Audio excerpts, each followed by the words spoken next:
Good morning class. My name is Deepali Gupta. आज हम कर रहे हैं क्लास 7, चैप्टर हमारा 24। देखिए, अभी तक हमने जो आपकी एसएसटी थी उसके 2 पार्ट पढ़ लिए हैं, यानी हमने हिस्ट्री और ज्योग्राफी पढ़ लिए हैं।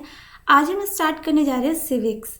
ठीक है, सिविक्स में हम पढ़ते हैं नागरिक शास्त्र के बारे में, यानी जो हमारे अधिकार हैं, जो हमारा संविधान है, उन सभी के बारे में, किस तरीके से वो बना, उसकी ज़रूरत क्यों थी, वो सब हम नागरिक सिविक्स में पढ़ते हैं। तो चलिए स्टार्ट करते हैं हम अपना चैप्टर 24, जिसका नाम है वाई डेमोक्रेसी। डेमोक्रेसी क्या होता है? देखिए, जैसे हमारा जो भारत है वो क्या है, एक डेमोक्रेसी कंट्री है, यानी लोकतंत्र, जहाँ पे प्रजातंत्र होता है, जहाँ पे जो लोग होते हैं वो अपना प्रतिनिधित्व स्वयं चुनते हैं। कोई वो नहीं है कि ये हैं तो यही रहेंगे, तो वो आपकी डेमोक्रेसी कहलाती है, यानी प्रजातंत्र कहलाता है। तो वाई डेमोक्रेसी, प्रजातंत्र क्यों, प्रजातंत्र की आवश्यकता क्यों पड़ी, किस तरीके से इसका गठन हुआ, कैसे हुआ, वो सभी हम इस चैप्टर में पढ़ने वाले हैं। चलिए स्टार्ट करते हैं हम अपना chapter. The population of country is a large, so it is not possible for all people of become rulers, so the system of democracy was established in which the people rule themselves with the help of their representative. These representative are elected by the people. The word democracy means the rule of the people of supreme in a democracy. देखिए, सबसे पहले हम समझते हैं क्या लिखा है। देखिए, जो देश होते हैं उनकी जो पॉपुलेशन होती है, क्या होती है, वो बहुत ज़्यादा होती है। और ऐसा ज़रूरी नहीं है कि प्रत्येक जो व्यक्ति है, उसका जो नागरिक है, उसको शासन हाथ में दे दिया जाए और वो मतलब कि शासन को चला सके, या एक तरीके से कह लीजिए कि सबका भला कर सके। हर कोई ऐसे करेगा तो जो एक तंत्र है, यानी एक सिस्टम है, वो हमारा कहीं ना कहीं डिस्टर्ब हो जाएगा। तो इसीलिए लोगों के मत अनुसार एक व्यक्ति को चुना गया, जिससे जो क्या करता है, शासन करता है, या उनके ज़रूरतों को ध्यान रखते हुए, विकास को ध्यान रखते हुए फैसले लेता है। तो इस चीज़ को ध्यान में रखते हुए डेमोक्रेसी की ज़रूरत पड़ी। फिर द डेमोक्रेसी जो मतलब होता है द रूलर ऑफ पीपल, जो लोगों पे क्या करता है, रूल करता है, यानी शासन करता है। The people are supreme in a democracy. Democracy में एक पीपल क्या होता है, सुप्रीम होता है, यानी बड़ा होता है। According of the Abraham Lincoln, जो अब्राहम लिंकन थे, एक उनके अनुसार एक डेफिनेशन दी गई है डेमोक्रेसी की, वो हम पढ़ते हैं। Democracy is a government of people by the people and for the people. Democracy एक शासक है जो लोगों के द्वारा चुनी जाती है, ये लोगों की शासक है। हिस्ट्री ऑफ डेमोक्रेसी, यानी जो हिस्ट्री है डेमोक्रेसी की, वो हम इसमें पढ़ने वाले हैं। History of democracy. Common people they always aspire to be heard by the ruler, but most of the time they have been overlooked, neglected and suppressed. At times suppression at the hand of the ruler was no massive that the people rose in revolt. There are numerous instances in India where the people rose in revolt, such as against Aurangzeb or the British. However, these revolt either did not succeed or were succeeded by other rulers who ruled them no differently. The earliest for the democracy was found in Athens, a Greek city about 2500, यानी इसे हम कह सकते हैं 2500 year ago. देखिए, जो क्या होता था, जो पहले थे, जो डेमोक्रेसी की जो हिस्ट्री थी, पहले लोग क्या करते थे, जो एक शासन होता था उसे एक आपने कमेटी गठित कर ली, लोग एकत्रित हुए और किसी एक को उन्होंने क्या कर दिया, आपका प्रतिनिधित्व चुन दिया। लेकिन जैसे जैसे कब पॉसिबल होता था, जब आपकी जो जनसंख्या है वो कम होती थी। जैसे जैसे जनसंख्या बढ़ती गई तो आपकी वोटिंग का सिस्टम चल गया, यानी लोगों के मत आपके डलने लगे। ये लोगों ने स्टार्ट किया था कब, जब औरंगजेब थे उस टाइम पर। जो डेमोक्रेसी है ये आपको पाई गई थी एथेंस में, जो ग्रीक की एक सिटी है, मतलब कि 2500 साल पहले। In this, all male citizens of cities gathered together and took decision regarding the governance with has a form a direct democracy, but this could be possible only because of a small population. This type of direct democracy is not practicable in the present time. At most countries of the world have large population, so the idea of indirect democracy has involve. जैसे कि मैंने आपको बताया कि इसमें क्या हुआ था, कुछ लोग क्या करते थे, डायरेक्ट वोट डालते थे कि मैं इसके साइड हूँ, इसके साइड हूँ. लेकिन जैसे ये कब था वो पॉसिबल, जब आपकी जो पॉपुलेशन थी वो कम थी. जैसे जैसे पॉपुलेशन बढ़ती गई तो इनडायरेक्ट डेमोक्रेसी यानी आपका जो प्रजातंत्र था किसी को बिना बताए, मतलब कि अपना मत एक गुप्त तरीके से देना स्टार्ट हो गया. The first revolt that success in realizing the appreciation of the people occurred in America and France, and they are called American Revolution and France Revolution. A representative in the recent time movement for democracy have taken place in many countries of the world such as South Africa, Nepal, etc. जो आपकी democracy है वो बहुत सारे देशों में है, जैसे साउथ अफ्रीका, नेपाल में. और इसमें बताया गया है कि बहुत सारे आपके क्या हुए, रेवोल्यूशन भी हुए यानी विद्रोह भी हुए, जैसे अमेरिकन रेवोल्यूशन और फ्रांस रेवोल्यूशन. इस तरीके से क्रांति एक तरीके से आप कह सकते हैं. फर्स्ट है हमारा अमेरिकन रेवोल्यूशन. अमेरिकन रेवोल्यूशन के बारे में पढ़ेंगे. The American revolution was the first great occurrence in the world the strengthened the roots of. जो आपका अमेरिकन रेवोल्यूशन है वो क्या है, आपका बहुत बड़ा मतलब कि वर्ल्ड का सबसे बड़ा रेवोल्यूशन था.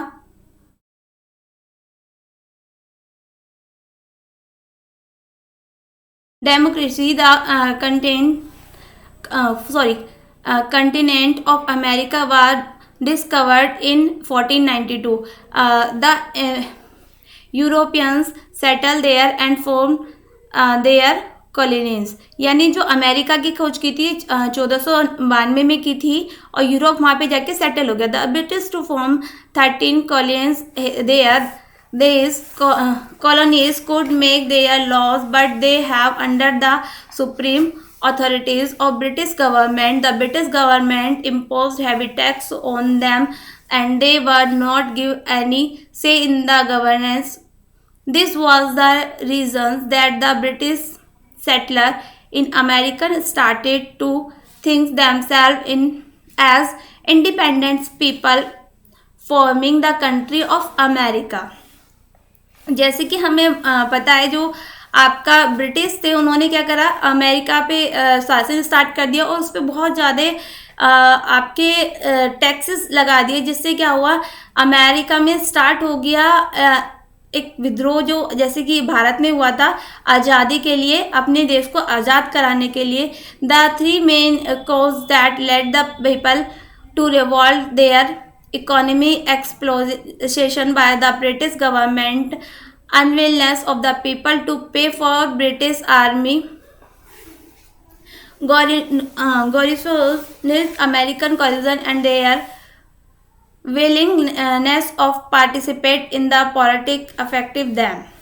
जो आपकी अमेरिकन क्रांति थी वो स्टार्ट हो गई. जो लोग थे वो आपके क्या हो गए, थोड़े अग्रेसिव हो गए.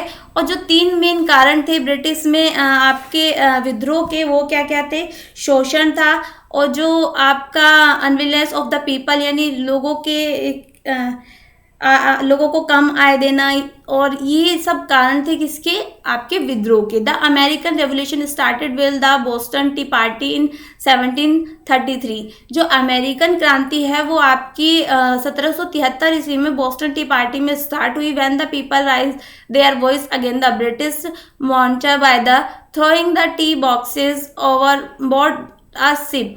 उन्होंने विद्रोह स्टार्ट कर दिया, मतलब कि जो अंग्रेज थे, ब्रिटिश थे, उनके खिलाफ आवाज़ उठाना स्टार्ट कर दिया. जो टी बॉक्सेस थे उनको जहाज से नीचे फेंक दिया. Follow this the war of American independence. ये अमेरिका की संविधान मतलब कि इंडिपेंडेंस की लड़ाई थी. The was fought between 1775 to 1785. ये 1775 से लेकर 1785 तक चली.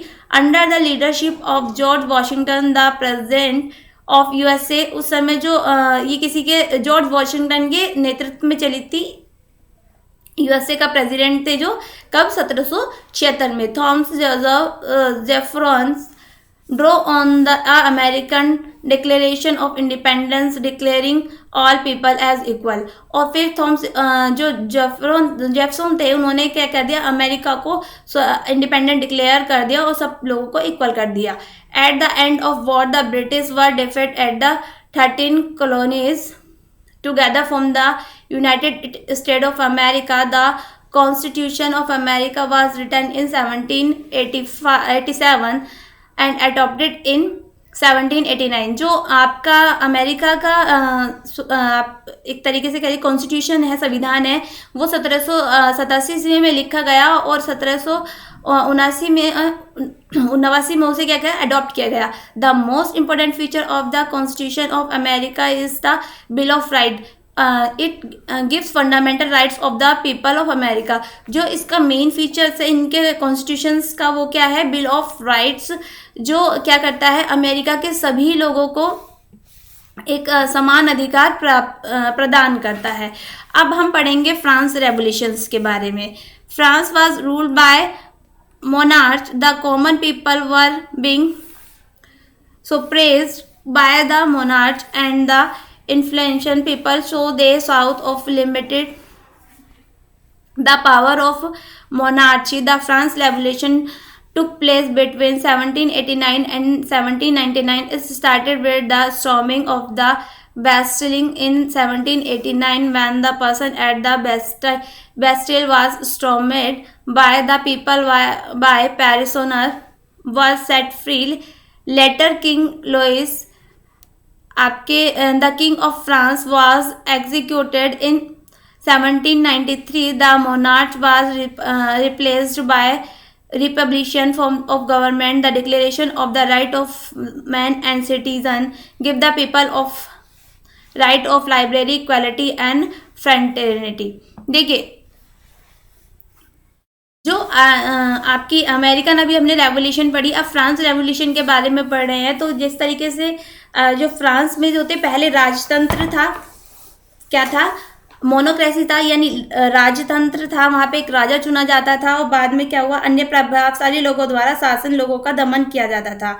और उन्होंने क्या कर दिया, अपनी इंडिपेंडेंस की मांग कर दी, कब, 1779 से लेकर 1799 में। और आपका स्टार्ट कर दिया स्टॉर्मिंग ऑफ द बेस्टिल्स, और उनको आज़ादी भी मिल गई। उन लोगों को जो समान अधिकार थे और लोगों ने अपने अधिकारों के लिए लड़ाई की और इक्वलिटी के लिए लड़ाई की, ये सभी उनको कब मिले, फ्रांस रेवोल्यूशन के बाद। अब पढ़ते हैं हम practice of the apartheid in South Africa, यानी दक्षिण अफ्रीका में जो रंग भेद किया जाता था उसके ऊपर। The word apartheid means apartness in South Africa. The white people followed the policy of racial discriminations called apartheid. Apartheid का मतलब है रंग भेद। Under this the black and coloured and the Indian people were not allowed to vote in election. जो आपकी south Africa में थी, जैसे कि एक आपको पता होगा कि जब गांधी जी आपके साउथ अफ्रीका में पढ़ रहे थे तो उन्हें भी चलती हुई ट्रेन से उतार दिया गया था, क्योंकि वहाँ पे रंग भेद किया जाता था। जो गोरे मतलब कि जो श्वेत होते थे उनको ऊपर रखा जाता था, जो इंडियंस या ब्लैक होते थे जिनका कलर ब्लैक होता था उनको वो निम्न समझते थे। तो वहाँ पे जाके जो अगर वहाँ के सिटीजन भी आप बन जाते हो तो उन्हें वोटिंग का अधिकार नहीं मिलता था। And they were discriminated and limited in the use of civil and other rights, और वो अपने मतलब कि सिविल राइट भी नहीं थे। This people were suppressed in almost all walk of life. They were not allowed to even use the park and road meant for the white people। जो आपके श्वेत यानी गोरे लोग थे वो उनको क्या समझते थे, निम्न समझते थे और इनको अधिकार देने के लिए तैयार नहीं थे। The apparent movement started in 1976 when a young boy named Hector Patterson protested against the discriminatory language policy of white. He was brutally shot dead at this. The 1976 में एक जो यंग लड़के थे जिनका नाम हेक्टर पैटरसन था, उन्होंने क्या करा, इसके खिलाफ अपनी आवाज उठाई। People rose in revolt. The people had to undertake a long struggle for equality under the leadership of the Nelson Mandela. He was put in prison for over 2 decades. Finally, in 1994, the policy of apartheid was put and this way the black and color people become equal in South Africa. और इनकी जो लड़ाई थी, जो इनकी जो leadership थी, वो नेल्सन मंडेला ने की थी।